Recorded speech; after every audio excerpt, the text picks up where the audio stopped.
Hi అండి. అద్భుతమైన tips అయితే షేర్ చేస్తున్నాను. వీడియోని ఎక్కడ కూడా స్కిప్ చేయకుండా చివరి వరకు చూసి వీడియో నచ్చితే చిన్న లైక్ చేయండి ఫ్రెండ్స్. ఫస్ట్ టిప్ని తెలుసుకుందాం.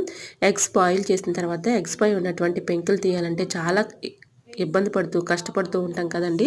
చాలా ఈజీగా సింపుల్గా ఇలా తీసేసుకోవచ్చు. ఇలా ఎగ్స్ పై ఉన్నటువంటి పెంకులను తీయాలంటే ఏదైనా ఒక స్టీల్ బాక్స్లో ఎగ్స్ అన్నిటిని కూడా వేసేసుకొని ఇలా 3-4 టైమ్స్ ఇలా ఊపినట్లయితే చక్కగా ఈ విధంగా అయితే ఎగ్స్ పై ఉన్నటువంటి పెంకుల్ని చాలా ఈజీగా సింపుల్గా తీసేసుకోవచ్చండి. ఇలా గట్టిగా మనం 3-4 టైమ్స్ ఊపిన తర్వాత ఇలా పెంకు చక్కగా పగిలిపోతుంది, సపరేట్ అయిపోతుంది. సో యూజ్ అవుతుంది అనుకుంటే ట్రై చేయండి. ఇంకా సెకండ్ టిప్ని తెలుసుకుందాం. జ్యూస్ బాటిల్స్ అయితే ఉంటూ ఉంటాయి కదండి.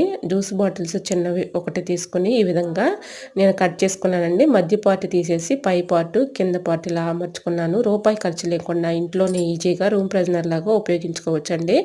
ఇలాగా బాటిల్ని అయితే కట్ చేసుకొని దీంట్లో రాళ్ళుప్పు అంటారు కదండి, గళ్ళుప్పు, ఇలా ఒక గుప్పుడు రాళ్ళుప్పు అయితే వేసుకొని దీనిపైన కంఫర్ట్ అయితే వేసుకోవాలి. కంఫర్ట్ వేసుకున్న తర్వాత లవంగాలను ఒక 4-5 ఇలా అక్కడొకటి గుచ్చేసి ఇలా పై పార్టీకి ఇలా హోల్స్ పెట్టేసి మూత పెట్టుకున్నాం అనుకోండి, చక్కగా మనకి రూమ్ ఫ్రెషనర్ లాగా ఉపయోగపడుతుంది. ఇది ఎక్కడైనా హాల్లో కానీ బెడ్రూమ్స్లో కానీ బాత్రూమ్స్లో కానీ పెట్టుకున్నాం అనుకోండి, బ్యాడ్ స్మెల్ లేకుండా మంచి స్మెల్ వస్తూ ఉంటుందండి. ఒకసారి ట్రై చేయండి, చాలా బాగా వర్క్ అవుతుంది.